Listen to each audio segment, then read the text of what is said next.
Hi guys, this is Pooja and I'm at a book by the window. I get a lot of comments saying, "Oh, do you only read English books? Do you not read books from Indian literature?" But you and I both know that isn't true. I do enjoy reading my fair share of Indian literature, and as a matter of fact, I find it more diverse than other forms of literature at times, solely because India as a country is so varied in its experience from north to south, from east to west. There are so many cultures, so much diversity, food, language, and ever since I started dabbling more into it, I have never gone back. So before getting into the video, I would like to just talk a bit about my interest with Indian literature and how I came to love it so much. Growing up, I was a very bright literature student. I would love reading about stories, so much so that even before my course was supposed to start, I would run out of all the literature books, all the stories. So we would have like English and Hindi, and under each of them, because I was from an ICSE school up until my high school, we would have like 3 books just for one language. Like there'd be a poetry book, there'd be a story book, and then there'd be like an epic. Like I remember I read Julius Caesar, and similarly for Hindi. So I used to enjoy reading them so much, and because we also had a teacher who would explain us what those stories mean and what symbolism each paragraph has for it, it was when my love for reading at the root level and Hindi also just was cultivated. When I moved to a different school in my +2, I was focusing more on competitive exam, physics, chemistry, maths. So reading in Hindi kind of got off the bandwagon. But when a few years into Bookstagram, I found a whole plethora and creators recommending Indian books, and I could not wrap my head around how I have missed out on so many good books. And now that I have a bit experience in the field, a veteran, you can say, I have a list of few books on Indian literature that I have read and liked. So today I would like to recommend them to you. So without further ado, let's get into the list. I made a list of like 7 books with varied experiences from different regions of India. Some of them are translated. I read them in English because I don't understand some of these languages, but there are some in Hindi. If you are a Hindi speaker, you can read them. Even if you are not, you can just dive into them just to get like a different perspective in your home country, which always baffles my mind. So yeah, here is the list. The very first book on the list, without a doubt, has to be Godan by Munshi Premchand. Munshi Premchand is a very renowned, very popular, famous author of his time, and his epics got carried over time and time. So Godan is one of that epic that is a pillar of Hindi literature, and I cannot complete this list without mentioning it. So Godan is a story about a family of farmers, and at that point, what is the socio-economic condition, what are the pains, and it is just a description of the pain and the suffering a normal farmer or a human goes through around that time, and there are characters that play their role in their life, and they play a role in this epic. Definitely, this is in Hindi, and it is very core Hindi. So if I doubt it, there is a translated work on it, although there are going to be English translation of this book here and there. So if you can find your hands on it, if you don't read Hindi, you can do that. Otherwise, I would highly recommend reading this one. The second book on the list is Bahut Dur Kitna Dur Hota Hai by Manav Kaul. Again, this is a book in Hindi. Its literal translation is How Far Is Too Far.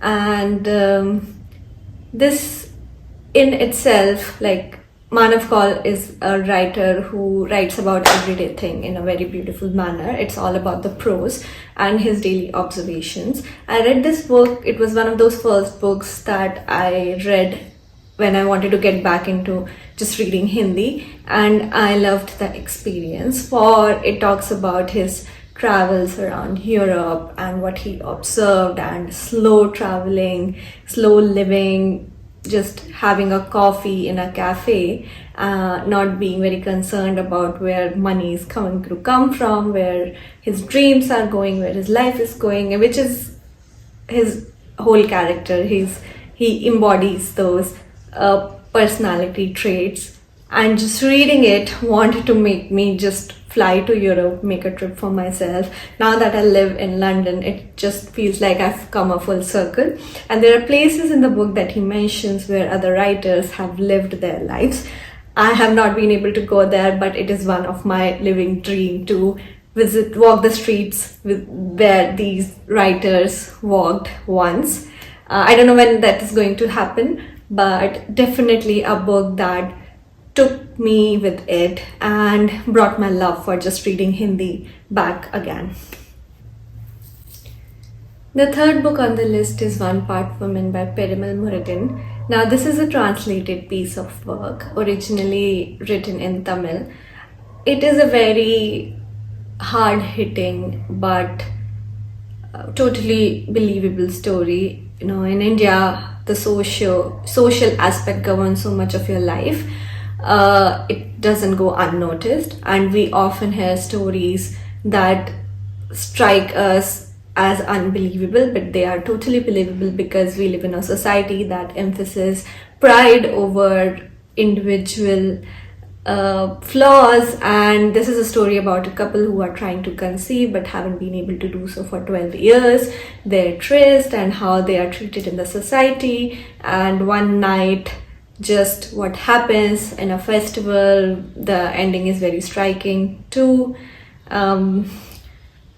It's sad, it's heartbreaking, but I would highly recommend everyone read this. Also because how northern culture is different from the southern culture, and yet the problems are the same in a different language. I would say just go and get this book for yourself.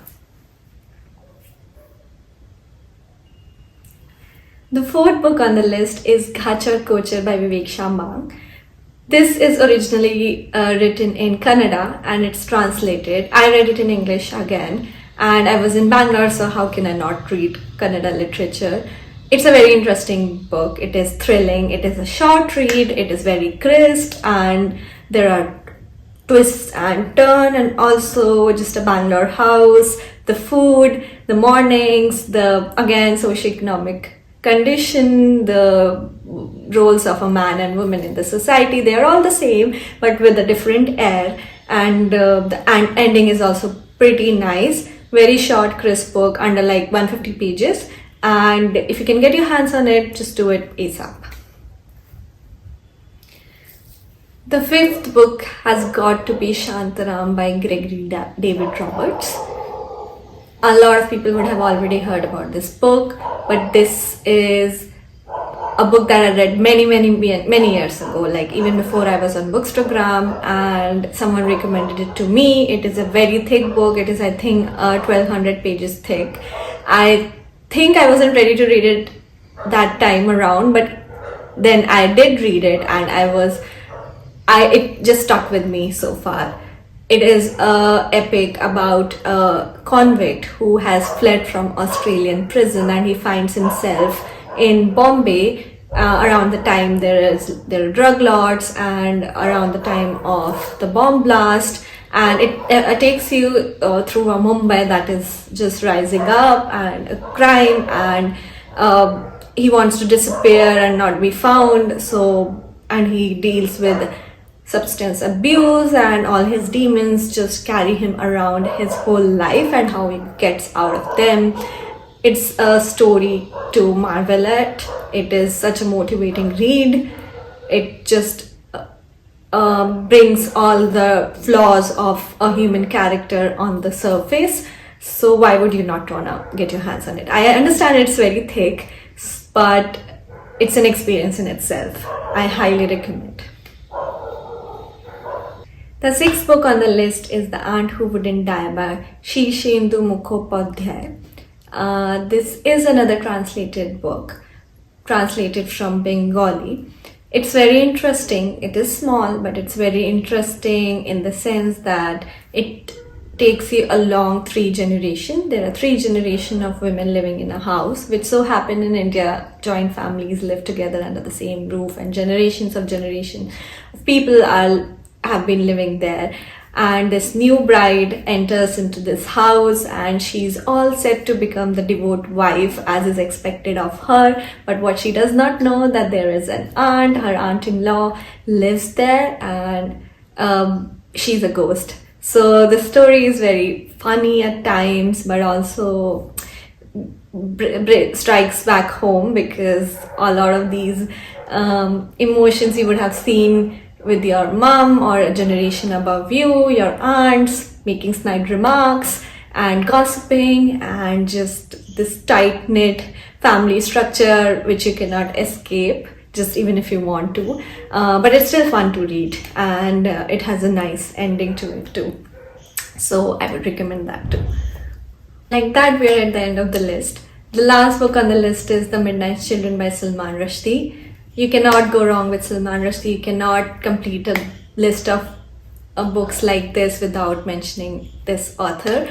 And The Midnight Children is a story that sets itself at the time of partition, when India and Pakistan are just separating, and it's a fictional story. It has elements of magical realism in it. The main character has some telepathic powers with other children that have been separated, so they all are called Midnight Children, and it takes you along post-colonial Delhi and parts of Lahore, Pakistan, how that's connected. It's also a very thick book. It's primarily written in English, but it's an experience to take with you. The thing that I like about Indian books is that they would have so many layers to them, just based on where they are set, and then they'd have layers of intricacies around the food, the crime, the streets, the language, the weather. That is different, but at the crux, at the core of it, we all have similar ideas, because we have been living like this forever, right? So that is the list. I hope you guys enjoyed watching this video as much as I enjoyed making it, and that got me thinking there are so many other books I want to mention. Maybe I make a part 2 of this, but let me know in the comments below what are the books on Indian literature you have read or you would like to read, so that we can have this whole community of people just reading Indian books, right? I'll see you guys next time. Bye bye.